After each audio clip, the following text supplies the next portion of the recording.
hoje o Prosa com Poeta é com o poeta que criou o Prosa com Poeta, Vitor Miranda. Seja bem-vindo ao seu espaço, Vitor. Muito obrigado. É sempre muito legal ser bem-vindo a si mesmo, né? Sempre. Você gosta de você mesmo? Olha, eu me adoro. Isso é muito bom, né? Tem um cara que fala, o Clóvis de Barros Filho, ele fala assim: Eu adoro o que eu falo.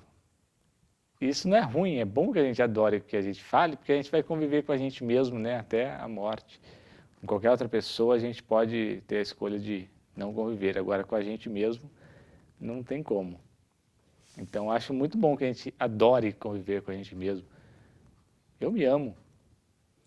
Você gosta da sua companhia? A minha companhia é assaz agradável, não sei para as outras pessoas que convivem comigo, mas para mim mesmo é ótima, né? Claro que todo mundo tem suas crises de vez em quando, mas eu sou muito feliz comigo mesmo. O que você acha das pessoas que planejam guerras?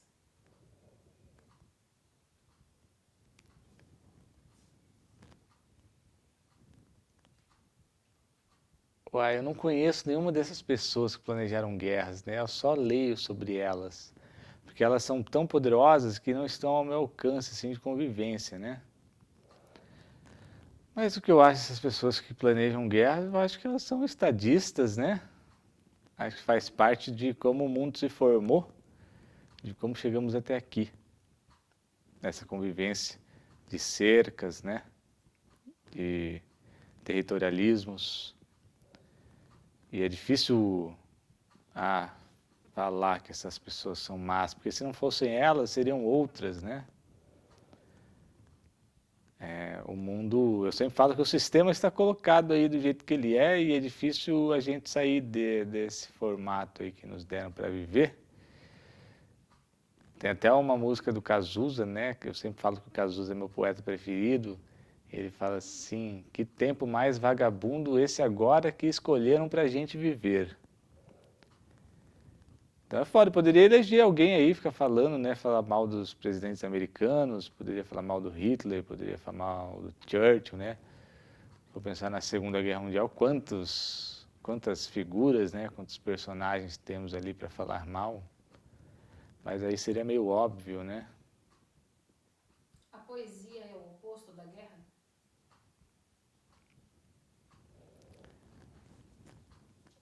Tem um poema do Paulo Leminski que fala, né, que numa luta de classe todas as armas são importantes, né? As armas e a poesia também é importante. Agora, eu acho que a poesia não é oposta a nada. Acho que a poesia é uma coisa que não tem coisa oposta a ela, né? Acho que tentam, né, colocar a prosa como oposto da poesia, mas eu não vejo assim. Como você vê? A prosa e a poesia?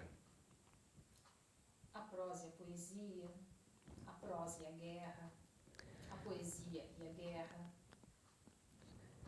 Olha, eu não vejo um confronto entre a poesia e a prosa, porque eu sou um cara que escreve prosa poética, né? Eu misturo as duas coisas.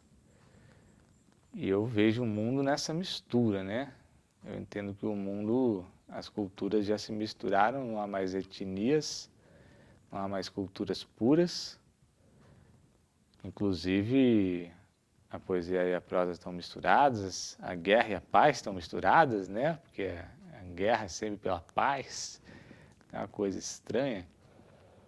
E há sempre paz dentro, há sempre gestos de paz dentro das guerras, né? Talvez as mensagens de paz mais bonitas estão dentro das guerras. E eu vejo isso, né? Eu vejo o mundo como uma coisa misturada. Agora, é claro que a gente não gosta de guerra, né? Mas é uma utopia pensar um mundo sem guerra. Qual a primeira poesia que você tem lembrança de ter lido e pensado: nossa, eu queria ter escrito isso?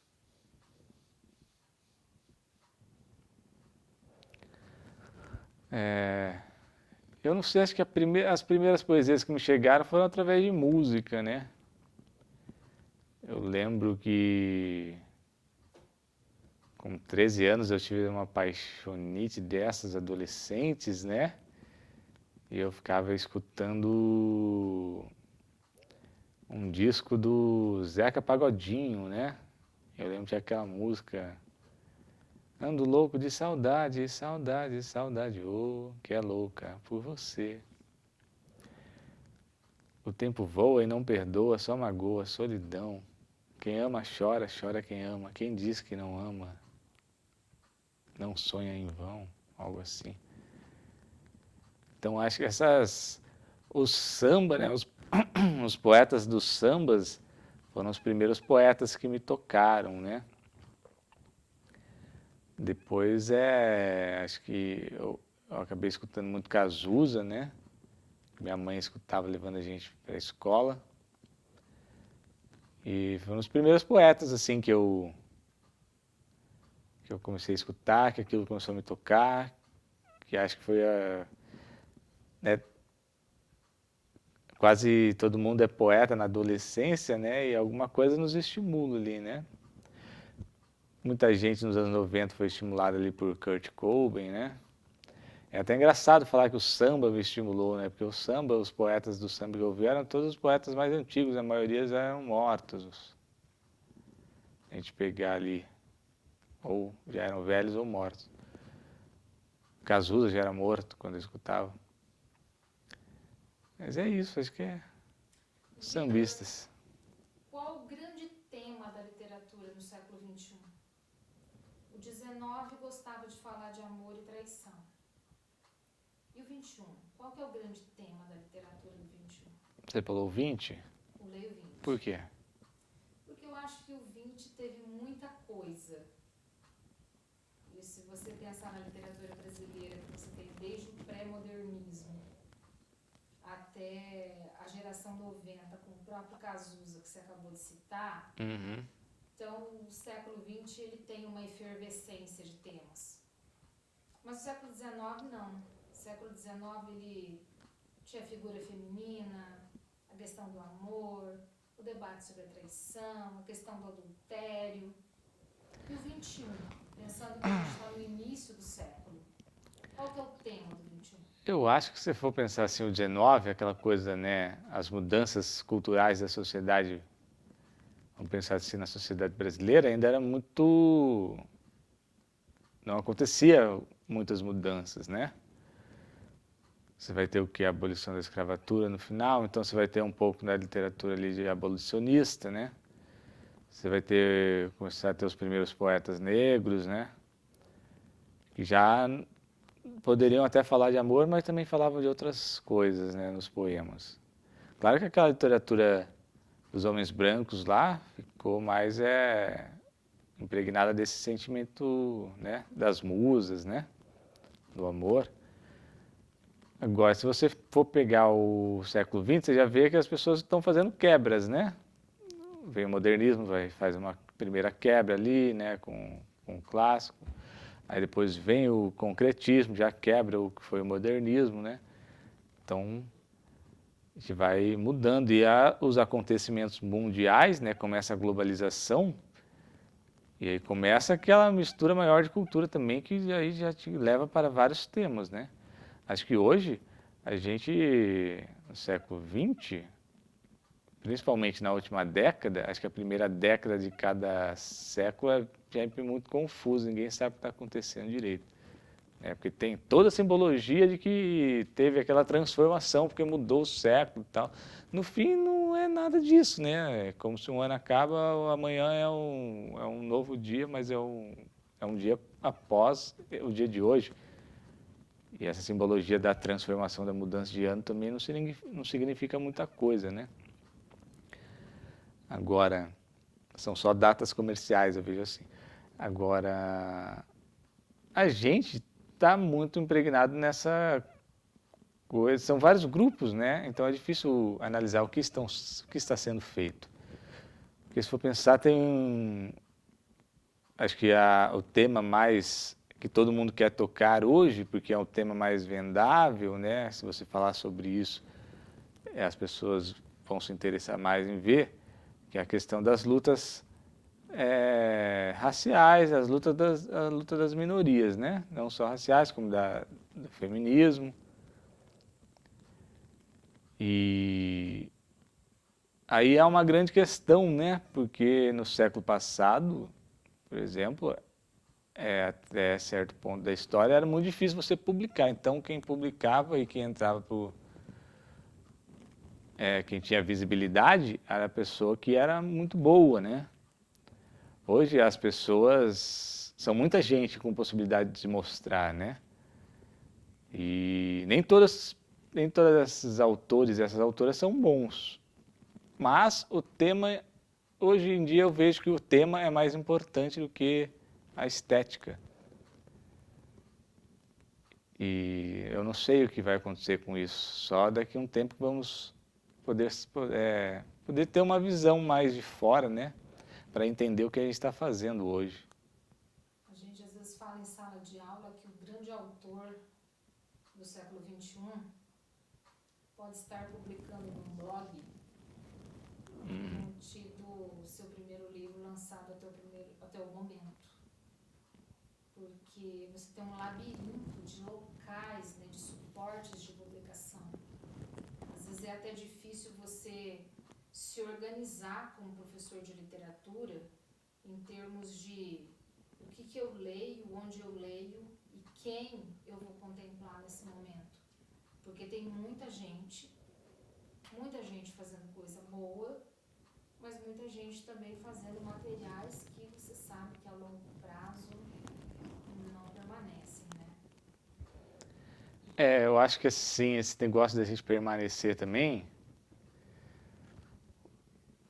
eu acho que não é só de hoje que a gente sente isso, que a gente fala disso, né? Porque o Fernando Pessoa já falava disso, né? No Álvaro de Campos, na tabacaria, ele fala sobre isso, né? Sobre o poeta escrever para ficar para a imortalidade, mas que o mundo vai acabar um dia e não vai servir de nada isso, né?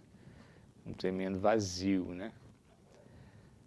Agora, hoje, eu acho que a gente é muito mais imediatista, né? O que vale mais são as curtidas, né? Porque, de fato, né, no mercado editorial, né, como em qualquer outro mercado, o que vale mais são as curtidas e os seguidores que você tem, né?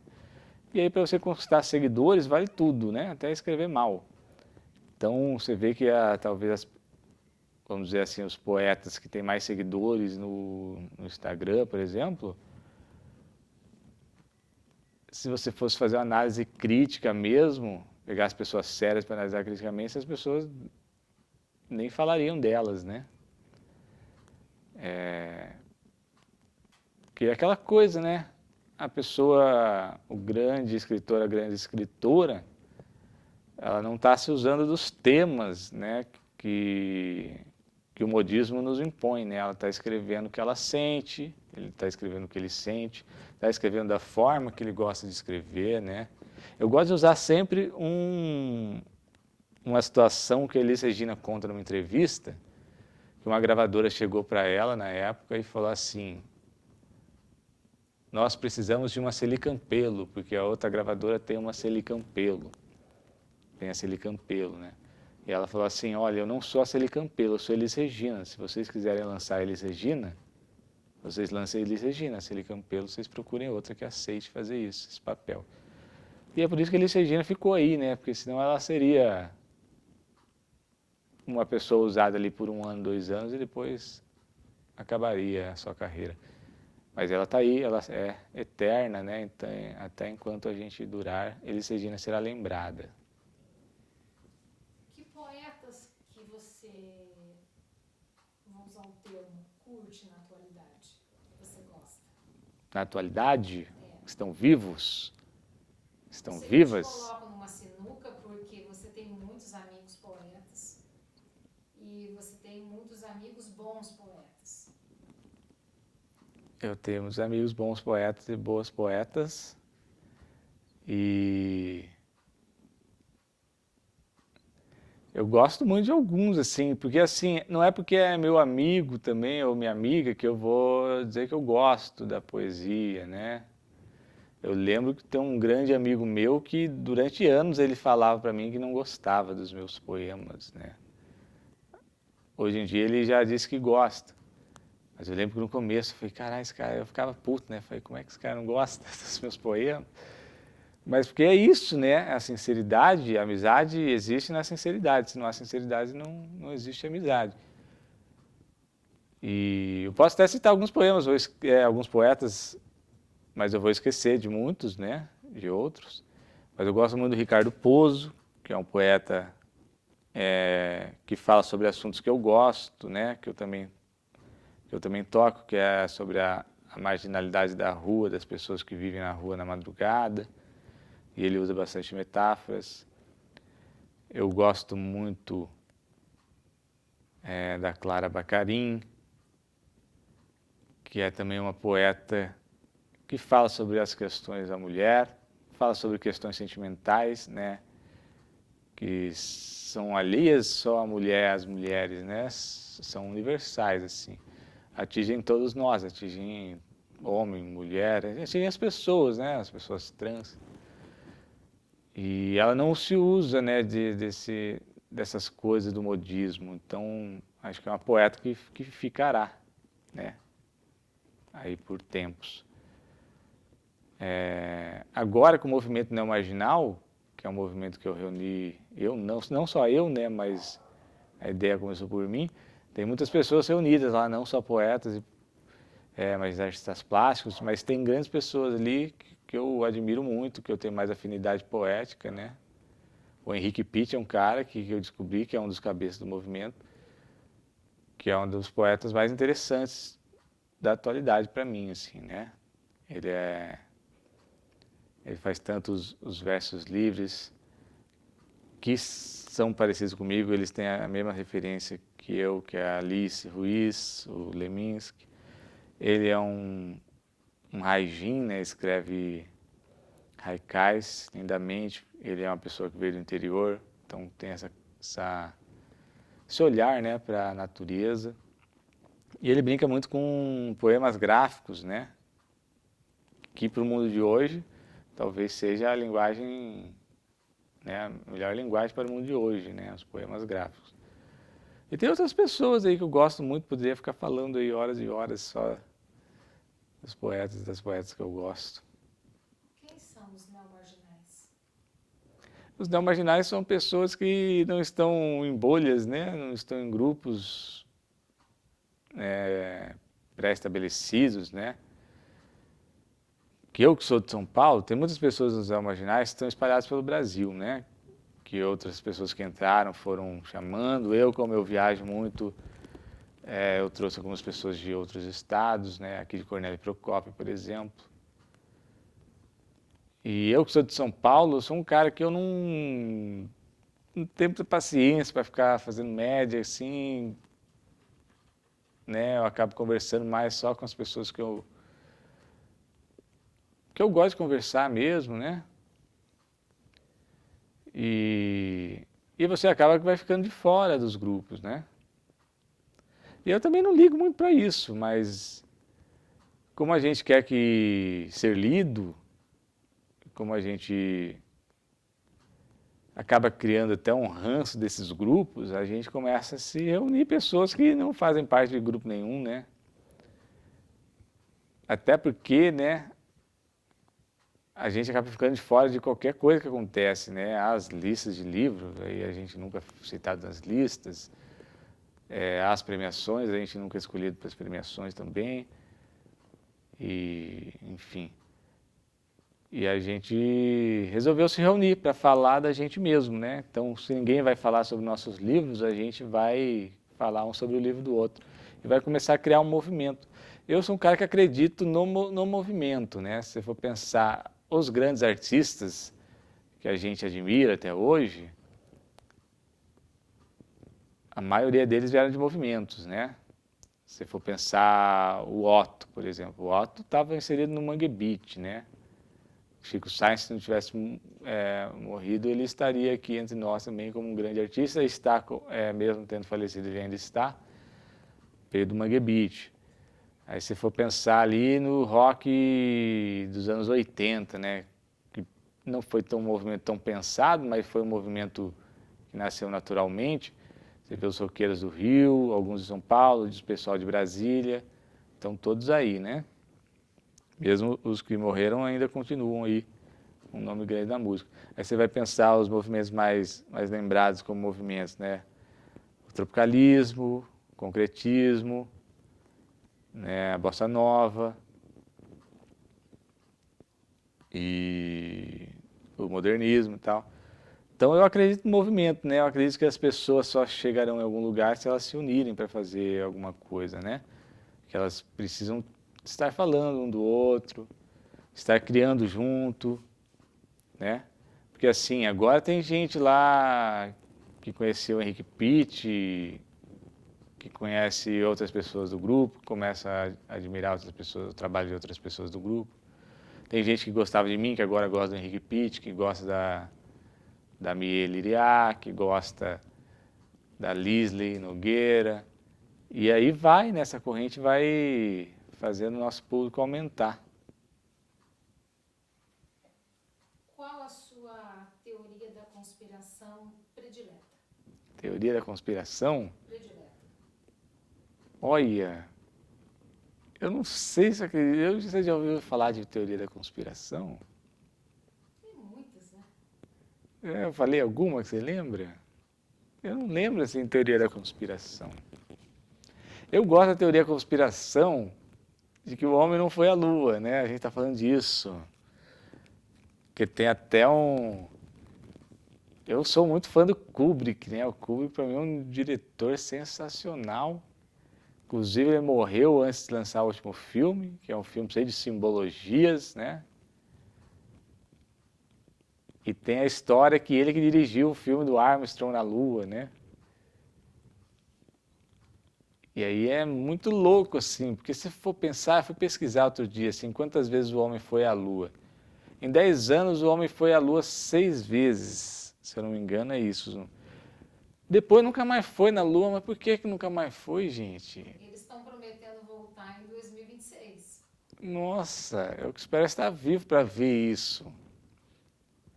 Porque assim, numa guerra fria, você pode esperar qualquer coisa, né? O ser humano já mostrou que ele é capaz de qualquer coisa. É por isso que a gente está agora esperando uma vacina no meio de uma guerra fria entre a China e os Estados Unidos, que a gente não sabe também o que estão fazendo com a gente, né? Então, só que é muito louco, porque há alguns anos atrás a teoria da conspiração era uma coisa meio quase de esquerda, né? O Zeitgeist e tal, não sei o quê. De repente, a teoria da conspiração virou uma coisa de gente de direita, de reacionário, de ultradireita, né? De neofascismo. Mas você não acha que tem ideias, teorias da conspiração dos dois lados? Você não acha, por exemplo, assim, que se por um lado alguns grupos acham que a vacina é a própria conspiração, por outro lado você tem grupos que acreditam que deixar as pessoas morrerem é a conspiração? Tem gente dos dois lados, né? Você não acha assim que se avolumou foi a nossa desconfiança? É claro, porque quando uma sociedade é pautada, né, em mentiras, né? Eu vou até sair um pouco dessa coisa política, né? Se você entra num relacionamento e o relacionamento é conduzido à base de mentiras, esse relacionamento está fadado ao fracasso, né? Porque vai chegar um momento que algumas verdades serão descobertas e ninguém vai mais confiar em nada, né? Da mesma forma que as fake news, né? Cada vez você vai lendo, você vai estudando, você vai meio que entendendo que aquilo ali é mentira, né?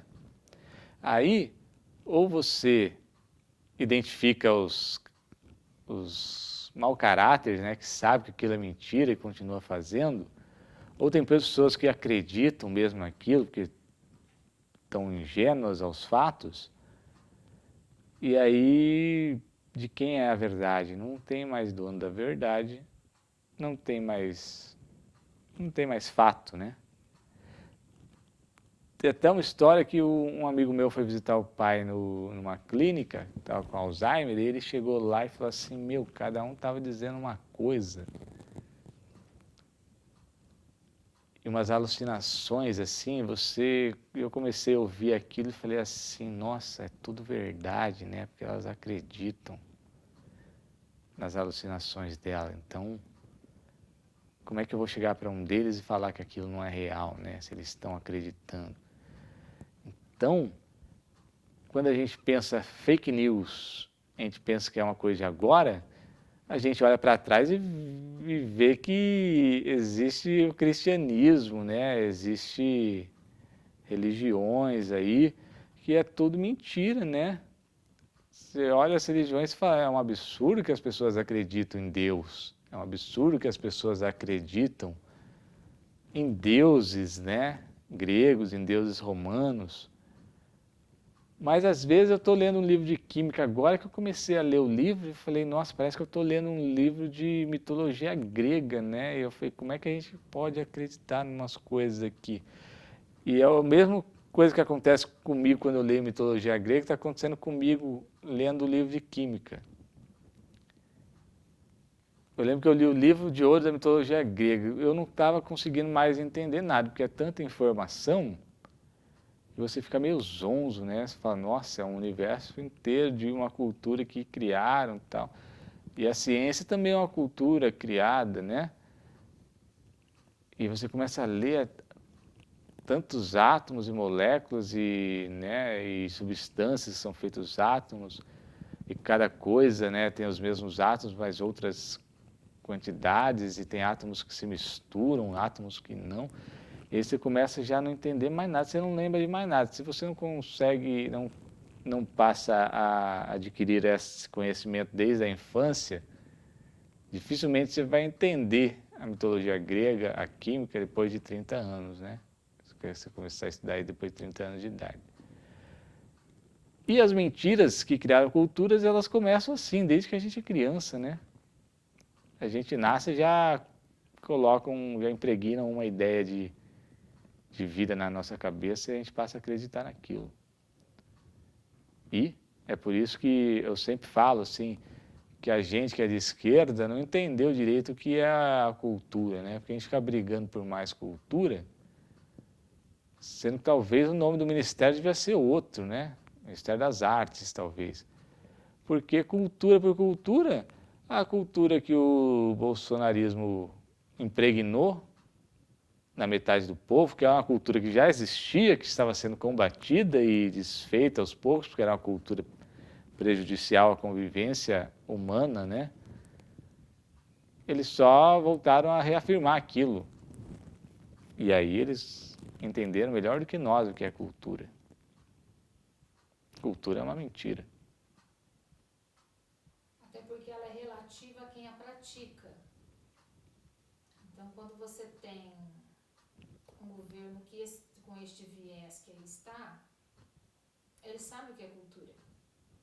E ele quer implementar a dele com os artistas dele e com um objetivo do próprio.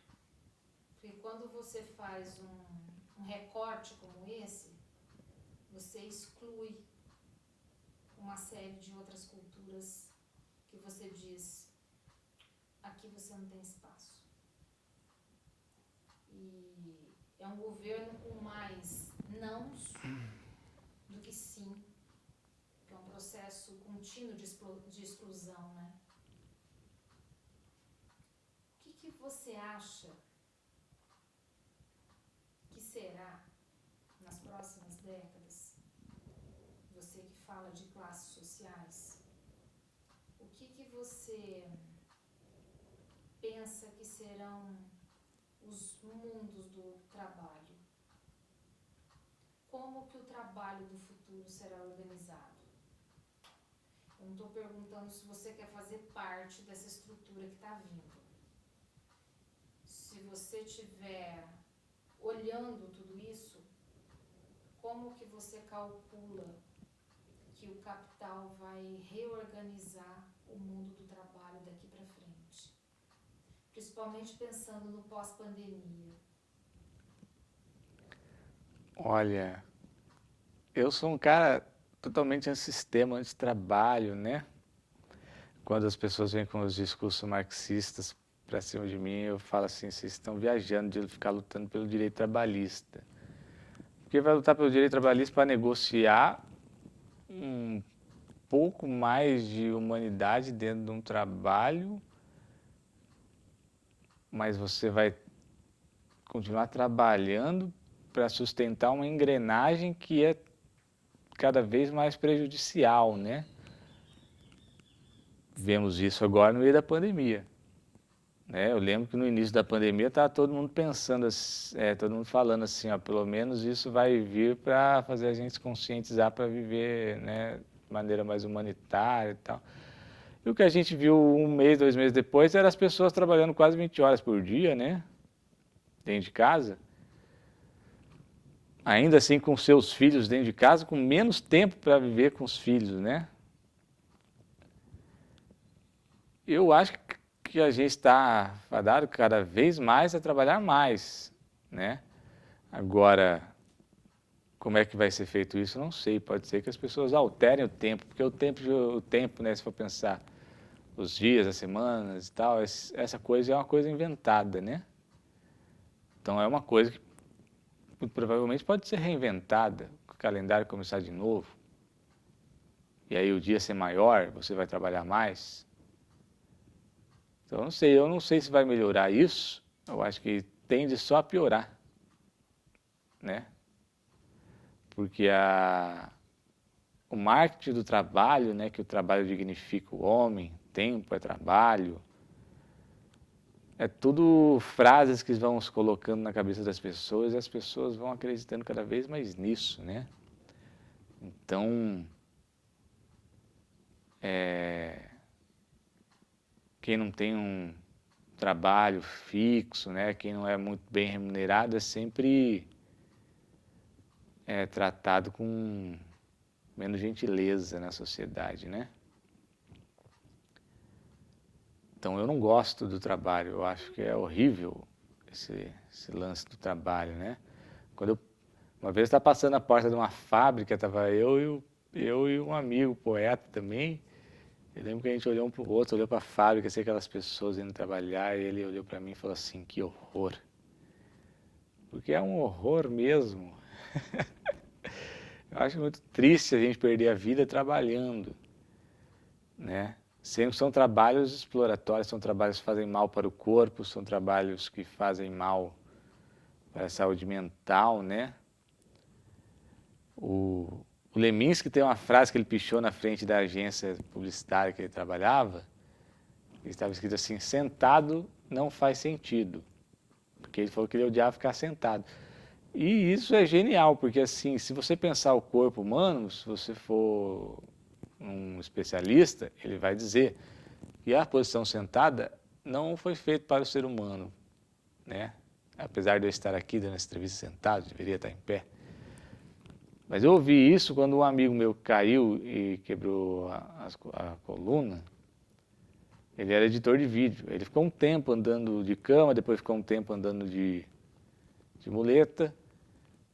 E aí, depois de mais ou menos 1 ano, ele voltou a editar. Só que depois que ele voltou a editar, ele começou a regredir no tratamento. Aí ele foi no médico, aí o médico perguntou o que ele andava fazendo. Ele falou, eu voltei a editar, porque é meu trabalho e tal. Aí o cara veio para ele e falou assim, você não pode ficar sentado. O ser humano não nasceu para ficar sentado. Então a gente vê, né, que os trabalhos, teoricamente, esses trabalhos que nos colocam assim, que é um trabalho digno, né, são todos sentados, né, a maioria deles. Então é isso que a gente estava discutindo aqui, que eu falei da selvageria, né. Nós, como quando tínhamos nosso direito à selvageria, a gente poderia até viver menos tempo, né? Mas a gente vivia esse menos tempo de forma mais saudável, né? O corpo do ser humano, o Homo sapiens mais antigos, era muito mais saudável do que o nosso de hoje. E eles trabalhavam, né? Eles caçavam. Se você pensasse em termos assim de lugares, quais os lugares ideais para o ser humano? Só para completar o negócio do trabalho, Claro. que eu comentei agora dos Homo sapiens mais antigos, né? Que eram caçadores, eles viviam sempre mudando de local. Então, né, é teoria também, né? Porque a gente não sabe, mas a teoria é que o corpo deles era um corpo muito mais atlético do que até dos atletas de hoje em dia, né? Porque eles precisavam subir em árvores, eles precisavam fugir de predadores, eles precisavam correr atrás da caça. Então eles estavam em constante atividade física, né? Então qualquer exercício que nós fazemos hoje para adquirir um controle maior do nosso corpo ainda estaria muito longe do controle que eles tinham do próprio corpo, né? E aí eu ia falar disso para falar dos nossos atletas de hoje em dia, principalmente do futebol, que é o esporte que gera mais dinheiro, consequentemente gera mais pressão, porque tudo é dinheiro, tudo é lucro, né? E eles são trabalhadores também, que apesar de ganhar muito dinheiro, eles trabalham muito. Os jogadores de futebol hoje, durante a pandemia, que tiveram que ficar aí 3 meses parados, eles voltaram tendo que jogar em muito menos tempo de distância, né? Coisa que eles já reclamavam antes, hoje eles reclamam muito mais, porque eles estão ficando esgotados. O tempo que você vê o que está acontecendo com o corpo deles, a quantidade de jogador machucado, é muito mais do que numa temporada normal. Então você vê que até os atletas sofrem fisicamente com o corpo, porque nenhum trabalho hoje é adequado para o nosso corpo. Os nossos alimentos são adequados? Os nossos alimentos não são adequados, né? Pouquíssimas pessoas conseguem se nutrir de alimentos orgânicos, saudáveis, né? Sem veneno. Até uma música que eu escrevi junto com... Eu escrevi o Touché Musicô, a gente vai lançar em breve, chama Paixonite, né? Nietzsche, o filósofo. Que aí fala assim, a vida é uma gastrite, uma crise de rinite, faringite ou laringite, ou quem sabe labirintite, né? E por aí vai. Eu começo com gastrite porque é uma coisa que eu sofro, né? Porque eu me alimento mal, sou uma pessoa que nasceu na cidade, né? Vivi a minha vida inteira na cidade, na metrópole, cercado de muros. E lá na metrópole a gente se alimenta muito mal, mas aqui no interior também, né? Pelo menos na parte urbana do interior eu vejo meus amigos se alimentando pessimamente. Às vezes muito pior do que eu lá, e eu já me alimento muito mal. Estão melhorando agora, né? Agora, quando a gente vem aqui para o meio do mato, apesar de a gente ver em volta as fazendas cheias de veneno, de agrotóxicos, a gente vê que nos sítios, né, da agricultura familiar, as pessoas conseguem, pelo menos, ter uma alimentação, conseguem ter uma alimentação mais saudável, né? Apesar de se comer muita carne ainda, as carnes são criadas em casa, né? Não sofre todo o processo que sofrem as carnes industriais, né? Aí você vê que as pessoas plantam, elas colhem frutas, verduras, legumes. E talvez essa seja a vida que a gente deveria voltar a ter, né? Você vê que eu fui comprar um queijo na Dona Herotildes e voltei para casa com cebolinha e manga que ela me deu, e às vezes ela vem aqui e acaba levando outra coisa para lá, né? Então você vê que no sítio acontece muita coisa aí, não tem essa... Apesar das pessoas precisarem de dinheiro para sobreviver, elas querem só o dinheiro que elas precisam para pagar as contas e não interfere muito nelas, elas darem as coisas um para os outros, trocarem coisas, né? Essa é uma coisa que se perde muito, se perdeu nas partes urbanas da cidade. Porque as partes urbanas são muito cruel, né? Especulação imobiliária, é tudo caro. Se você não correr atrás, você vai parar na rua. É triste, né? É muito triste. É muito triste. O valor do metro quadrado exclui, né? Outro dia eu li assim, quem paga aluguel é sem teto. E é. E é. Mas nem quem não paga aluguel, quem tem a casa própria é sem teto também, porque vai experimentar ficar sem pagar as contas para ver o que vai acontecer na sua casinha. Saca? 25, 35 anos pagando uma casa. É. Aí chega lá um dia, você não consegue pagar, perdeu o emprego, deu uma pandemia, você está no olho da rua. Exatamente. É por isso que eu falo que o problema não é o vírus, o inimigo não é o vírus. Não. O inimigo é a cultura das metrópoles. Porque assim, se você não tivesse pessoas morando em cima de pessoas, pessoas pisando na cabeça das outras pessoas, muito provavelmente esse vírus não se espalharia. Né? Agora, é uma presa muito fácil, uma cidade com 11 milhões de habitantes. Sim. É uma região metropolitana de São Paulo, lá, na grande São Paulo inteira, 20 milhões de habitantes. É uma presa super fácil para um vírus. Agora, aqui, onde a gente está agora, nesse momento, dificilmente um vírus se espalharia, porque depois que eu passasse para você, a gente ia identificar que nós dois estávamos com o vírus, ia ficar aqui e aí ninguém ia mais chegar aqui perto da gente. A gente não, talvez a gente não saísse de casa até saber Sim. o que estava acontecendo e o vírus ia acabar em nós mesmos. Né? Agora na metrópole, você acorda, se você vai trabalhar de transporte público, quantas pessoas você não encontra por dia, você entra em contato por dia, né? Um horário de pico no metrô em São Paulo, por exemplo, quantas pessoas passam por lá? São milhares, são milhões de pessoas que você tem contato por dia numa cidade? Então, o vírus, coitado, é só uma parte da natureza.